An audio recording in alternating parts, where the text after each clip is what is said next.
ये news channel हक की आवाज़। पैराडाइज फंक्शन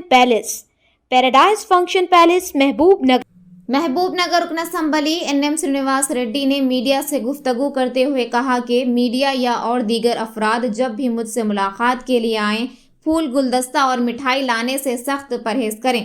अगर कुछ यादगारी के तौर पर लाना चाहते हैं तो कापी पेन ले आएं ताकि तलबा में इसको दोबारा तकसीम किया जा सके।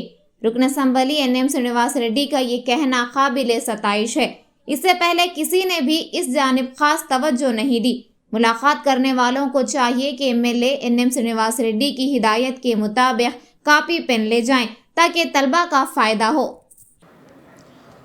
మీడియా మిత్రులకు ఒక విషయం చెప్పదలుచుకున్నా, నన్ను కలవడానికి ఎవరైనా వచ్చినా మర్యాదపూర్వకంగానో స్నేహపూర్వకంగానో బోకేలో దండలో లేదా స్వీట్లో తీసుకొస్తూ ఉన్నారు. నేను వారికి మీడియా ద్వారా అందరికీ కూడా ఒకటే విజ్ఞప్తి చేస్తూ ఉన్నా, ఇప్పటి నుంచి దయచేసి మీరెవ్వరు కూడా నన్ను కలవడానికి వచ్చినప్పుడు బోకేలు కానీ స్వీట్స్ కానీ దండలు కానీ ఇటువంటివి ఏవి తీసుకురావద్దని చెప్పి మిమ్మల్ని కోరుకుంటా ఉన్నా. ఒకవేళ మీకు గుర్తుగా ఉండాలనుకుంటే లేదా గౌరవప్రదంగా ఏదైనా ఇవ్వాలనుకుంటే ఏదైనా చిన్నపిల్లలు చదువుకునే పుస్తకం కానీ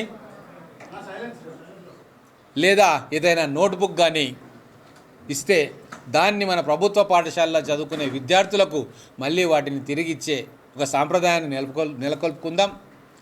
విద్యను ఎంకరేజ్ చేసినట్టు ఆ పిల్లలకు ప్రోత్సాహం ఇచ్చినట్టు ఉంటుంది. కాబట్టి దయచేసి మీడియా మిత్రుల ద్వారా ఒకవేళ ఏదైనా తీసుకొచ్చి గుర్తుగా ఇవ్వాలనుకుంటే మాత్రం పిల్లలు చదువుకునే పుస్తకాలు, రాసుకునే నోట్బుక్లు లేదా వాళ్ళ చదువుకు ఉపయోగపడేది ఏదైనా సరే 10 రూపాయలు, 20 రూపాయలు, 30 రూపాయలు, మరీ ఎక్కువ కూడా అవసరం లేదు, ఏదో ఒకటి ఇవ్వడానికి ఇస్తే వాటిని సద్వినియోగం చేసి మన పిల్లల కోసం వాటిని మళ్ళీ తిరిగి వాళ్ళకి ఇవ్వడం జరుగుతుంది. కాబట్టి దయచేసి ఇది గుర్తుంచుకొని ఈ 4 సంవత్సరాల్లో వచ్చే 5 సంవత్సరాల్లో మహబూబ్ నగర్లో విద్యకు మనవంతు తోడ్పాటును అందించాలని చెప్పి మా తరఫున పట్టణ ప్రజలకు, నియోజకవర్గ ప్రజలకు, జిల్లా ప్రజలకు కూడా కోరుకుంటా ఉన్నాం.